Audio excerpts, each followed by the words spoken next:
Bonsoir. Bonsoir à toutes et à tous. Je suis ravie d'être ici. Et merci d'être là aussi ce soir, parce qu'avec les grèves, je sais que c'est pas forcément très simple. Donc là, ce soir, on va parler d'un sujet qui est tout aussi tabou et tout aussi important que les règles. Il s'agit du plaisir féminin, plus communément appelé la masturbation. Alors la masturbation, en cette fin d'année 2019, est encore très tabou.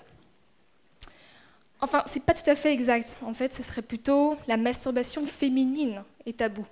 Parce que la masturbation masculine, elle, depuis longtemps, elle est entrée dans les mœurs. Elle est, je dirais même, banalisée, voire même célébrée dans les films, dans les cours d'école, etc. Et quand j'interviewais des femmes, j'avais effectivement pas mal de honte que je ressentais chez elles. Elles me disaient, par exemple, il est anormal de jouir seule. Je raconterai plus facilement comment je fais l'amour que comment je me masturbe. Et si quelqu'un me voyait, je devrais vraiment avoir l'air ridicule. Bon, j'aimerais poser une petite question dans la salle, qui n'est pas trop indiscrète, vous inquiétez pas. Combien d'entre vous a déjà parlé de masturbation à un dîner? Les filles, hein. Ok. Parmi celles qui ont levé la main, quelles sont celles qui ont déjà parlé de techniques plus précises? Ok, pas mal, c'est pas mal. On peut faire mieux, je pense. Et effectivement, le gros problème de la femme, c'est que, comme le disait l'une des nanas, on parle beaucoup plus facilement de comment on fait l'amour, des techniques, Kama Sutra, etc., que comment on se masturbe. Et ça, c'est un vrai problème parce qu'il n'y a pas de transmission des connaissances qui se fait de femme à femme. Or, c'est le cas chez les hommes. Bon, ça, c'est un premier point. Il y a une stat qui est hyper intéressante qui dit qu'une femme sur 3 déclare ne jamais avoir observé son clitoris. Ce qui fait beaucoup. Je crois que ce soir, alors je sais pas, il y a quoi, une centaine de personnes, je sais pas. Donc ça voudrait dire en fait qu'il y a à peu près 33, 35 femmes ici ce soir qui ne savent pas à quoi ressemble son clitoris. Ce qui pose un gros problème parce que le clitoris c'est quand même l'organe principal du plaisir chez la femme. Et donc si les femmes elles-mêmes ne savent pas à quoi ressemble le clitoris, imaginez les mecs. Ils doivent être bien perdus quand même les pauvres. Donc ça pose un vrai problème parce qu'il n'y a pas l'éducation nécessaire aussi. Donc c'est aussi pour ça que je suis là ce soir. Il y a un autre stat intéressant qui va peut-être pas plaire à la gente masculine, c'est que 60% des femmes françaises a déjà simulé au cours d'un rapport sexuel avec un partenaire masculin. Et 30% des femmes françaises simulent régulièrement. Pourquoi? Parce qu'en fait, la sexualité est encore hyper phallocentrée. Et finalement, les préliminaires, même si j'aime pas trop ce terme, sont souvent bâclés. Et le plaisir de la femme est vraiment mis au second plan. Donc je pense qu'il est grand temps aujourd'hui d'envisager la sexualité autrement, de varier les techniques, de varier les plaisirs et de vraiment bousculer l'enchaînement établi. Il y a un autre point aussi, c'est que j'aime beaucoup le sexologue Philippe Brono, docteur Philippe Brono, qui a dit un jour, ou écrit, je ne sais plus, que le sexe, c'est comme le reste, ça s'apprend. Et moi, je suis complètement d'accord avec lui. Le sexe, ça s'apprend, et la libido, elle s'entretient. Plus on fait, plus on a envie. Et c'est vrai, dans le sens où, finalement, le sexe, c'est un peu comme la cuisine. Il suffit, quand on veut réaliser le plat d'un grand chef, par exemple, le plus simple, c'est effectivement de suivre une recette qui a déjà fait ses preuves, pas à pas, et rien ne nous empêche à la fin de rajouter nos éléments un peu fétiches, je sais pas, des épices, du piment, etc., pour rendre quelque chose de bon encore meilleur. Et je pense que la sexualité, c'est exactement la même chose, la masturbation féminine, c'est la même chose. C'est des techniques qu'on peut effectivement tester pour voir si on aime. Toutes les techniques que je propose sur Climax, par exemple, ne sont pas universelles. Donc l'idée, c'est vraiment d'aller explorer son corps, d'aller explorer les techniques qui peuvent nous faire du bien et qui peuvent rendre un orgasme encore meilleur ou juste se faire plaisir. Voilà, donc c'est pour ça que j'ai créé Climax, et je vous remercie de m'avoir écouté.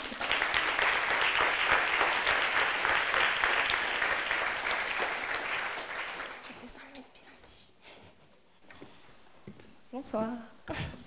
Je reviens. Ah, est-ce que je peux avoir le micro? Super. C'est le chiffre que tu donnais sur la méconnaissance du clitoris. Je voudrais juste le compléter parce qu'on a des chiffres tout neufs qui nous viennent de l'ouverture du premier musée du vagin au monde, à Londres. Et il y a plus de la moitié des femmes en Angleterre qui ne savent pas ni décrire, ne connaissent pas la fonction, ne savent pas situer leur vagin, leur vulve, et ne savent pas non plus à quoi sert un urètre. Donc c'est dire qu'on a vraiment beaucoup de boulot, et je suis ravie qu'on puisse en parler ensemble. Au niveau de la masturbation en France, on a des chiffres qui tombent quasiment tous les ans. L'IFOP en fait depuis une éternité, donc je voudrais juste les donner précisément. Pour l'année 2019, on a 74% de femmes qui ont déjà essayé la masturbation. C'était 60% en 2006, 42% en 1992, 19% en 1970. Alors ensuite, peut-être qu'elle mentait aux sondeurs, et on sait bien que souvent, dans les sondages sur la sexualité, les gens mentent comme des arracheurs de dents, mais de moins en moins. Alors on pourrait se dire 74%, c'est beaucoup, sauf qu'ensuite, quand on regarde un petit peu le détail des chiffres, il n'y a que 14% qui se masturbent régulièrement, c'est-à-dire toutes les semaines. Alors, outre celles qui n'ont jamais essayé, en fait, il y en a pas mal qui se masturbent très rarement ou juste parfois. Du coup, Climax. Est-ce que maintenant que tu nous as expliqué l'idée, tu peux nous raconter à quoi ça ressemble? Ouais, complètement. En fait, Climax, c'est très simple. C'est la première série éducative dédiée au plaisir féminin. Donc, on vous explique en 17 épisodes les 17 techniques favorites des femmes. Donc ça reste un guide d'exploration. Comme je disais pendant mon pitch très rapidement, les techniques ne sont pas universelles, c'est-à-dire que si vous essayez les 17 techniques, les 17 ne vont pas forcément fonctionner sur vous. L'idée, c'est d'aller explorer et de voir un peu ce qui peut vous plaire et ce qui peut vous faire plaisir. Au-delà de ça, il y a 5 épisodes bonus qui sont réservés à la jante masculine, par rapport à l'anatomie de la femme, comment on est faite, effectivement pour vous donner des conseils un peu plus précis sur que ce soit par exemple les orgasmes simultanés ou comment devenir finalement un meilleur amant. Voilà. Et tu peux nous parler un petit peu, parce que moi ça m'a intéressé, de comment graphiquement ça se présente, qu'est-ce qu'on voit? Ouais. Alors c'est très simple, c'est un contenu qui est 100% vidéo. On n'a pas du tout voulu faire de contenu écrit parce que je pense qu'aujourd'hui on est trop habitué avec Netflix à regarder des vidéos, donc on a voulu faire un contenu 100% vidéo et très explicite, dans le sens où vous avez une vue très zoomée sur le sexe de la femme, sur la vulve. Je pense que c'est comme ça qu'on apprend. Ça peut être un petit choc au début, mais après vous verrez, c'est comme une recette de cuisine, franchement c'est easy. Et c'est pas du tout à intention pornographique, c'est presque médical, presque gynécologique. Donc voilà, je recommande à toutes et à tous d'aller jeter un coup d'œil sans forcément acheter la formation, même si je suis aussi là pour ça. Mais effectivement, il y a un épisode gratuit, donc vous pouvez au moins voir un peu à quoi ça ressemble. Voilà. Tu les as trouvées où, les recettes de cuisine? Alors, c'est pas sorti de mon chapeau. J'ai étudié pendant à peu près 3-4 mois des études et des recherches scientifiques américaines et françaises. Donc, c'est une démarche qui est fondamentalement scientifique. Tout est écrit sur notre site internet si vous voulez voir précisément ma démarche et les études et les livres. Mais effectivement, on est passé par des études très macro, à grande échelle, donc des études américaines, qu'on a croisées avec des études françaises, donc beaucoup plus locales, comme l'IFOP, parce que finalement, on s'est rendu compte que ce soit d'un point de vue culturel ou même l'éducation en France est peut-être différente de ce qui se passe en Suède, peut-être différente de ce qui se passe en Allemagne. Donc pour moi, c'était important d'avoir vraiment une approche très locale du sujet. Donc c'est pour ça que j'ai croisé à la fois je dirais, l'approche très macro, grande échelle, avec une approche beaucoup plus micro. Et puis après, effectivement, j'ai mené des entretiens, plus d'une centaine d'entretiens avec des femmes, pour là rentrer plus en détail sur les techniques de masturbation en elles-mêmes. Et après, je n'ai gardé en gros que la crème de la crème, si je puis dire, donc les techniques qui revenaient le plus souvent, qui étaient le plus appréciées et qui étaient les plus pratiquées par les femmes. Voilà. Je trouve ça vraiment intéressant ce que tu racontes sur le fait d'avoir relocalisé les études auxquelles tu t'es référé, parce qu'on a vite tendance à croire que la sexualité c'est universel, c'est pareil pour tout le monde partout. Et pour vous donner un exemple, il y a des chercheurs qui ont trouvé que la manière dont on exprimait l'orgasme n'était pas la même en Orient et en Occident. Donc ils ont fait le test sur des visages européens, américains et ensuite en Chine. Et ils se sont aperçus que ce n'était pas le même visage que les gens prenaient pendant la jouissance en se masturbant. Donc c'est dire si il faut tout vraiment reparticulariser à chaque fois. Je pense qu'il y a l'influence du porno aussi dans le fait d'avoir un visage. Je pense qu'en Chine, sauf si je me trompe, mais je crois qu'ils n'ont pas accès au porno. Donc je pense que c'est pas... Effectivement, il doit y avoir une grande différence. Ils sont beaucoup plus souriants. Non mais c'est vrai, en plus. Ils ont l'air plus surpris et souriants, c'est-à-dire que les sourcils remontent vers le haut et la bouche s'élargit, alors que nous, on est plus dans une démonstration de la souffrance.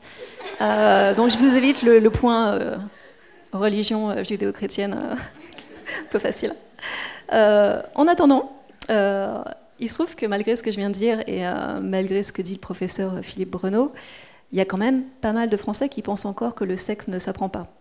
Qu'est-ce que tu leur réponds? Je pense qu'ils ont raison. Non, au-delà de ça, je pense qu'il y a deux sujets dans le sexe, dans la sexualité. C'est effectivement le sexe côté reproduction, côté accouplement, effectivement, ne s'apprend pas. Je pense que... voilà, enfin... Je suis pas du tout d'accord, mais continue. Le côté vraiment pur accouplement, je pense que voilà, ça s'apprend pas. C'est assez inné, on va dire, assez naturel, plutôt.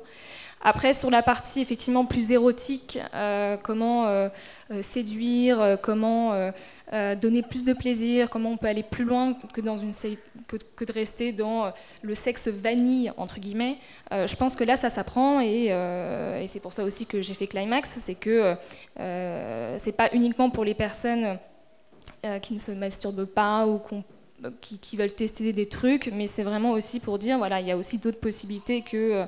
je dis n'importe quoi, que de faire la technique de la superposition. Il y a aussi la technique du humping, il y a la technique de l'anticipation, frustration positive. Voilà, il y a énormément de choses. Donc l'idée, c'est vraiment voilà, d'ouvrir un peu le champ des possibles et qu'il n'y a pas qu'une seule technique, mais qu'il y en a plein d'autres. Voilà. Donc je pense qu'effectivement, il y a un côté très naturel, mais aussi un côté où je pense qu'on peut apprendre comme dans n'importe quel autre, sur n'importe quel autre sujet.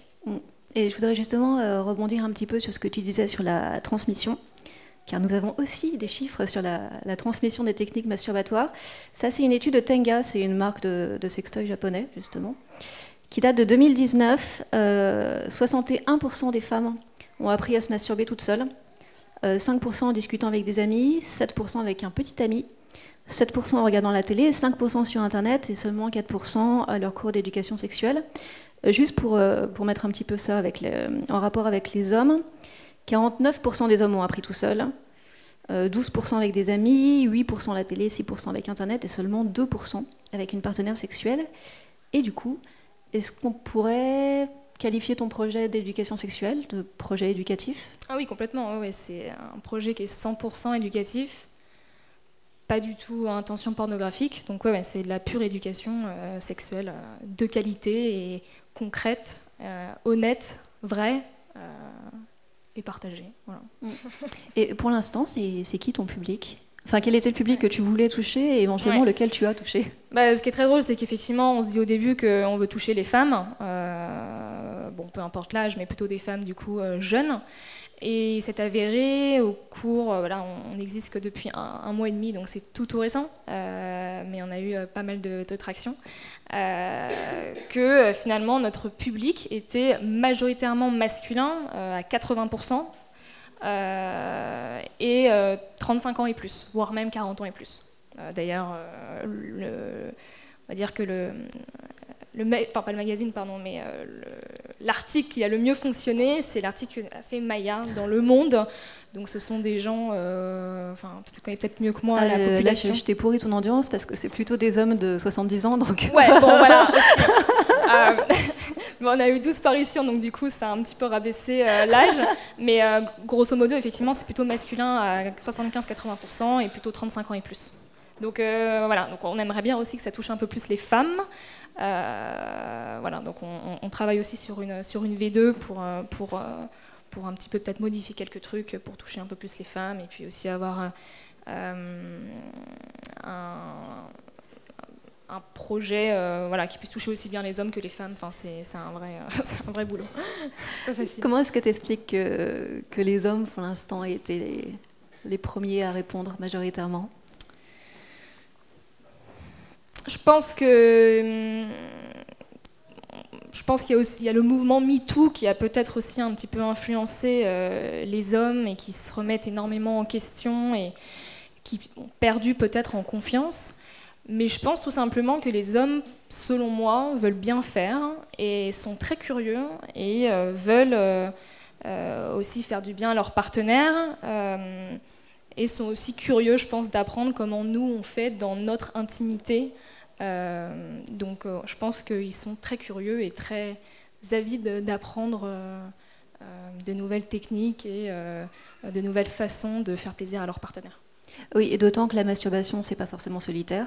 Il n'y a aucune raison oui, en fait, de ne pas pouvoir se masturber devant l'autre. Donc c'est vrai que ça peut être intéressant pour eux de savoir comment faire jouir. Oui, complètement. Faut savoir qu'il y a trois quarts des femmes ne peuvent pas atteindre l'orgasme par pénétration seule. Une stimulation externe du clitoris est nécessaire pour qu'elle puisse atteindre l'orgasme. Donc en fait, concrètement, si on fait que de la pénétration, il y a peu de chances d'y arriver, quoi. Donc il faut que les hommes comprennent qu'une stimulation clitoridienne soit pendant, donc la femme peut très bien aussi se toucher pendant le rapport sexuel, etc. Enfin voilà, il faut un petit peu rendre les choses un petit peu moins tabous et banaliser, je pense, cette approche-là. Et c'est aussi pour ça que voilà, on a fait Climax pour vraiment rendre la chose beaucoup plus banal et beaucoup moins tabou, quoi. Tu dis on a fait Climax, qui est l'autre? L'autre, c'est mon cofondateur, je vois pas très bien, qui est là-bas, avec la lumière on voit rien, qui est tout au fond de la salle là-bas, donc qui est un homme, voilà, et qui m'aide effectivement sur la partie plus tech. Donc c'est plus pour des questions effectivement de... Enfin, moi, je suis pas du tout tech, donc moi, je suis vraiment sur la partie communication et marketing, et lui sur la partie tech, acquisition client, et donc c'est vraiment très complémentaire. On est très complémentaires. Je pense que c'est aussi pour ça qu'on s'est retrouvés sur le sujet, et pas forcément que ça soit un homme, mais c'est vraiment sur le côté compétences, la complémentarité des compétences, pardon. Et justement sur le côté tech, ouais. Je pense qu'on a un petit peu envie de savoir comment s'est passé. Le behind the scenes et le tournage. Ah, le tournage. Ah bah oui. Alors là, pour le coup, c'est pas trop tech, mais c'est plutôt film. Non, effectivement, j'ai trouvé une actrice qui a été OK, enfin, qui est bisexuelle, activiste féministe, pour qui le projet faisait vraiment sens, presque d'utilité publique. Et qui a vraiment souhaité, enfin qui a répondu très rapidement, enfin qui m'a donné son accord très rapidement pour ce projet-là. La façon dont ça s'est passé, c'est relativement simple. C'est moi qui filmais. Mon associé était pas là. Donc c'est moi qui filmais et j'étais vraiment en charge, voilà, de la guider, de la mettre à l'aise aussi parce que c'est pas toujours très simple. Et voilà, tout simplement, c'était pas... Ouais. C'est bien passé. Oui, et tant mieux, parce que c'est vrai qu'encore aujourd'hui, on a beau en parler de plus en plus, ça reste un tabou, et j'ai fait un article le mois dernier, justement dans Le Monde, sur la masturbation, et j'ai cherché un petit peu quelles étaient les recherches associées dans Google Trends, et sur les 25 premiers résultats, c'était quasiment uniquement 24 sur 25 étaient des résultats négatifs, donc ce que les gens cherchaient au sujet de la masturbation, c'était les effets secondaires, donc sur le cerveau, sur les reins, sur l'acné, la calvitie. Ils voulaient savoir s'ils allaient prendre du poids, si c'était péché, et s'ils allaient devenir accros. C'est dire si... Ah ouais, il y a encore du taf. Est-ce que du coup, les choix graphiques que tu as fait quand tu as filmé, parce que c'est très joli en fait, c'est vraiment très esthétique, est-ce que ça répondait en fait à ces inconforts qu'on a pour en parler? Ouais, complètement, je pense. Après, c'est juste que je voulais faire quelque chose de plutôt agréable à regarder. Je veux pas rentrer dans ce qui est le beau, le laid, hein, c'est pas forcément le sujet. Et puis finalement, la beauté est très relative et propre à chacun. Mais l'idée, c'était d'avoir quelque chose voilà, d'agréable à regarder, parce que la formation, elle dure quand même entre 60 et 70 minutes. Donc c'est long, surtout si vous le faites en one shot. Bon, autant avoir un truc un peu sympa à regarder. Donc ouais, c'était plutôt. Je me suis mise à la place du client, enfin du consommateur, et je me suis dit ok, autant avoir voilà quelque chose de sympa à regarder. Après c'est mon opinion, mais. Et ensuite, donc il y a la vidéo, mais en fait, donc il y a la voix par-dessus. Ouais. Tu peux nous raconter un petit peu ce qui est dit aussi? Alors effectivement, pendant les vidéos, donc c'est des vidéos voilà, qui sont filmées, et ensuite il y a une voix off par-dessus qui explique, qui rentre plus en détail dans des statistiques, et également dans le processus, enfin dans la technique, hein, finalement comment on fait, quelle est la position des mains, des jambes, la position des doigts, etc. Donc il y a une voix qui vous accompagne et qui vous guide tout au long des techniques pour vous expliquer un peu tout ça, quoi. Oui, et d'ailleurs, ça me fait penser qu'il y a aussi de plus en plus pour les choses audio, la pornographie audio, qui est faite par des femmes, pour des femmes, qui permet d'avoir une petite bande-son, alors là peut-être plus pour s'exciter. Moi, ce que j'ai trouvé intéressant en regardant ton travail, c'était de voir que justement les explications sont vachement cadrées et rationnelles, alors que souvent, quand on nous parle du désir, des fantasmes, justement, ça devrait être de l'irrationnel total. Effectivement. Après, il faut, comme je le disais, hein, c'est... Désolée de rapprocher la masturbation à la cuisine, mais c'est un vrai processus créatif qui demande à la fois, je dirais, de la recherche et de la pratique et beaucoup d'attention. C'est-à-dire que moi, ce que je vous dis, c'est que je vous donne des techniques très précises, presque vraiment très rationnelles, très mathématiques. Hein. Bon, on n'est pas au millimètre près, mais presque. Après, rien ne vous empêche effectivement d'ajouter un petit peu d'intuition et voilà, d'ajouter un petit peu votre touche à vous, quoi. C'est le cas de le dire. Ouais, c'est important. Je pense d'avoir des techniques, une base, un peu comme une recette, et après rien ne vous empêche d'ajouter des petits ingrédients, votre truc à vous, un baiser par-ci, un baiser par-là, enfin bref, un peu ce qui fait aussi le charme voilà, d'une relation. C'est vraiment d'ajouter sa touche personnelle, mais c'est bien aussi d'avoir en tête un peu les bonnes pratiques et de ce qui marche et de ce qui ne marche pas chez les femmes, pour les hommes qui sont là. Voilà, pour moi c'était important de donner des best practices. Ouais, et en même temps, il y a pire, parce que tout à l'heure, en fait, on mentionnait Tim Ferriss, et dans son livre The 4-Hour Body, lui, il va quand même très très loin, puisqu'il dit... je ne sais pas si tu veux donner l'exemple. Je ne sais plus, mais il reste dans les pourcentages, les degrés, les angles... Ouais. Il dit qu'il faut masturber le cran supérieur droit du clitoris, donc à 13 heures, pendant au moins 15 minutes, avec la pression nécessaire à soulever 2 feuilles de papier A4. Ouais, nous on n'en est pas jusque là. Non, l'idée c'est on n'est pas des fous. Ce qui est même pas absurde en fait, mais.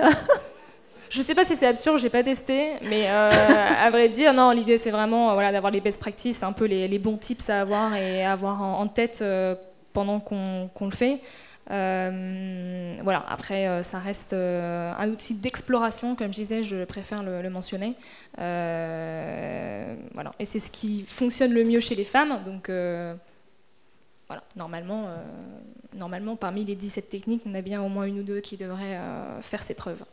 Oui, et puis il y a une curiosité en ce moment sur l'auto-exploration, il y a un guide d'auto-exploration du sexe féminin qui est paru récemment par Clarence Edgar Rosa. Dans 2 mois, il y a Notre corps nous-mêmes qui va être publié en français. Il y a des guides de la masturbation féminine. Et là, généralement, c'est le moment où quelqu'un vient dire « mais t'enlèves une part de mystère ». Ouais, j'enlève une part de mystère. Enfin, je le déplace plutôt, on va dire. La part de mystère, elle est sympa jusqu'à un certain temps. Après, c'est quand même sympa de savoir... comme je disais, hein, savoir comment faire plaisir, enfin tout le monde a envie de le savoir, quoi. On sait comment les hommes se masturbent, on aimerait bien savoir aussi comment les femmes font. Voilà, je dis pas que les femmes ont un corps plus complexe que les hommes, mais je dis juste qu'on a toutes un peu nos techniques préférées et que voilà, je pense que non, je pense que le mystère il est absolument pas brisé.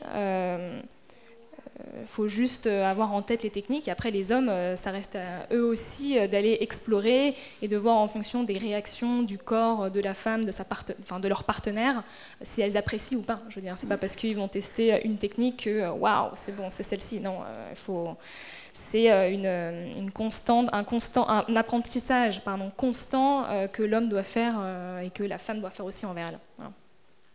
Est-ce qu'il va y avoir une saison 2 ? Alors oui, alors pas tout de suite. Là pour l'instant on va partir plutôt sur une version 2 de la saison 1. Bon ça c'est tout récent.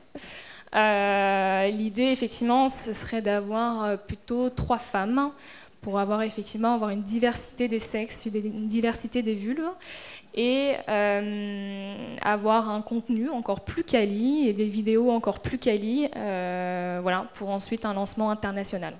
Donc pour l'instant, on se focus sur la saison 1 et on verra la saison 2 fin 2020 ou début 2021. On verra en fonction. Ok, parfait. Voilà. Merci. Merci à toi.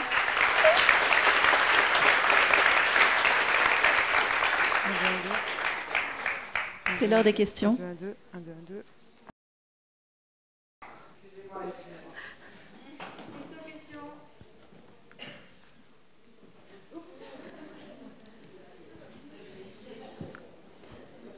Bonjour, j'avais une question concernant ces 17 techniques. Tu disais avoir beaucoup lu, tu les as trouvées comment? C'est-à-dire que ça a été des expériences personnelles ou des études que tu as lues, ou que ce soit scientifique ou des magazines, voilà. Juste la diversification des sources. Ouais. Il y a 2 sources. Il y a une source effectivement qui vient des études et découvertes scientifiques qui ont été faites américaines et françaises, que ce soit en France l'IFOP ou aux États-Unis par exemple le nouveau rapport Haidt qui a été fait en 1976 et qui a été réédité et réactualisé en 2002 ou 2004. Donc vraiment c'est des rapports scientifiques ultra poussés.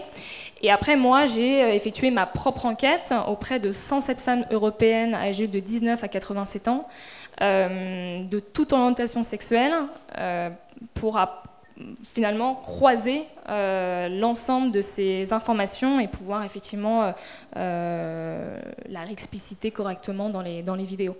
Donc c'est vraiment un croisement de data. Donc c'est des textes que tu as du coup transmis en vidéo, en images. Ouais, complètement. Ça reste des statistiques. Donc moi après je vous redonne les statistiques. C'est de la pure statistique et après que je rediffuse comme tu dis en images. Exactement. Ouais, tu parlais d'international. Est-ce que du coup il y a un équivalent qui existe dans d'autres pays? Et est-ce que le manque d'éducation est le même et est-ce qu'il y a un territoire commun sur le manque d'éducation sur ce sujet ou finalement il y a des approches différentes dans d'autres pays? Très bonne question. Effectivement, on a un concurrent américain, Oh My God Yes, que vous connaissez peut-être, qui a été lancé en 2015. Voilà, vous en avez peut-être entendu parler en France. Nous, ce qu'on a voulu vraiment faire, et comme du coup ce que tu disais, c'est qu'il y a une vraie approche locale chez Climax, parce que finalement, ce qui se passe en France, l'éducation qu'on reçoit, la culture aussi dont on hérite,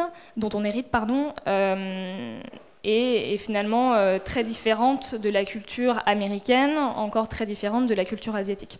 Donc par exemple, le jour où je vais sûrement lancer Climax au Brésil, la culture brésilienne est encore très différente. Donc les statistiques ne seront pas forcément les mêmes non plus. Là, je ne sais pas, j'ai pas encore étudié le truc, mais les statistiques, c'est sûr, ne seront pas les mêmes. En tout cas, sur Climax, que vous voyez là en français, c'est des études américaines et françaises, donc qui sont vraiment voilà, pour la France et pour les femmes françaises et pour les partenaires qui ont les hommes qui ont une partenaire française quoi, ou autre. Mais après, en termes de technique propre, il n'y a pas de grande différence. C'est plus, par exemple, je sais pas, là, il y a une Française sur trois, pardon, qui déclare ne jamais avoir cherché à observer son clitoris. Je pense que c'est beaucoup moins le cas, par exemple, en Suède, où l'éducation sexuelle est beaucoup plus libre et ils en parlent beaucoup plus à l'école, en fait. Voilà, donc je veux garder cette approche très, très locale. Voilà.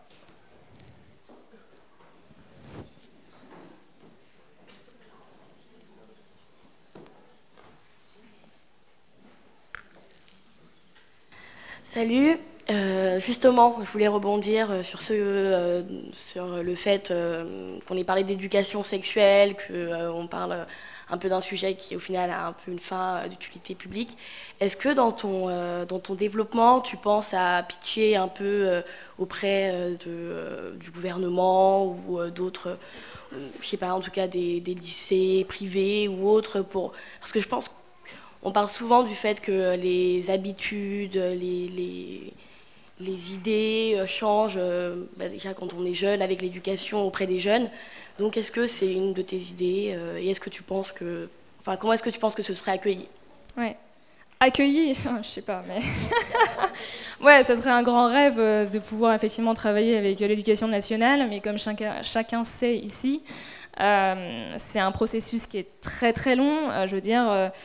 Je crois que je sais plus, c'est en 2017 où dans un manuel scolaire d'éducation, d'SVT, ils ont représenté pour la première fois correctement un clitoris, et en disant effectivement que le clitoris c'était pas seulement un organe comme ça, mais que c'était un organe aussi qui servait en tout cas uniquement au plaisir de la femme.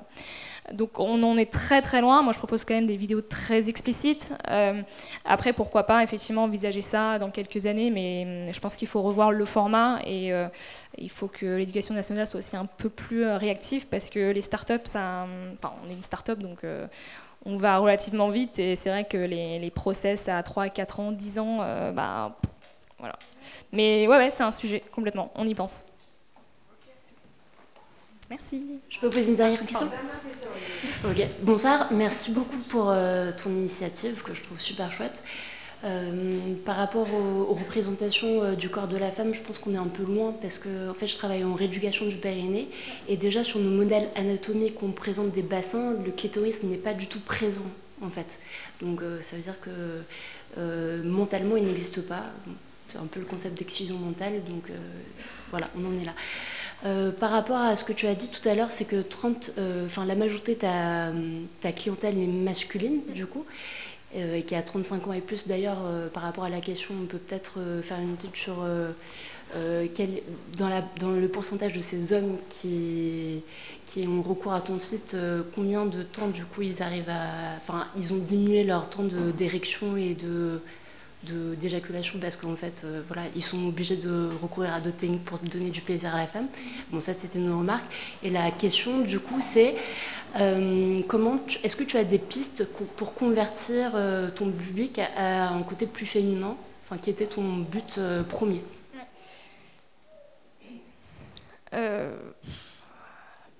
Après je pense que c'est un travail à nous de faire côté acquisition client et aussi peut-être changer quelques trucs dans nos vidéos ou dans notre approche. Par exemple, effectivement, représenter déjà 3 femmes au lieu d'une, je pense que déjà ça peut jouer beaucoup, parce que les femmes s'identifient énormément, et le fait de voir une seule vulve, elles peuvent se dire « Ah ouais, mais elle n'est pas foutue comme moi », etc. Donc elles n'arrivent pas trop à s'identifier. Donc l'idée déjà, c'est à travers ces trois modèles, femmes en tout cas, proposer déjà avoir cette première approche, et donc c'est une première solution.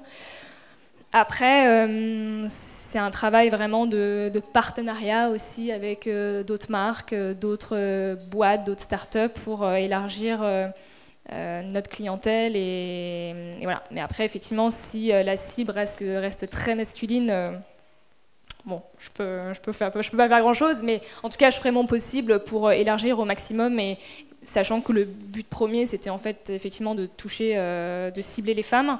Peut-être qu'elles viendront un peu plus longtemps, peut-être que, parce que nous on n'existe que depuis 1 mois et demi, donc c'est très très récent. Peut-être que aussi le cycle de décision prend plus de temps chez les femmes que chez les hommes. Les hommes sont peut-être plus spontanés dans leur achat, et les femmes ont besoin d'une réflexion un peu plus longue, et voilà. Et du coup, tu as comparé par rapport à OMG pour voir leur public? Non, pas encore. Merci à toi.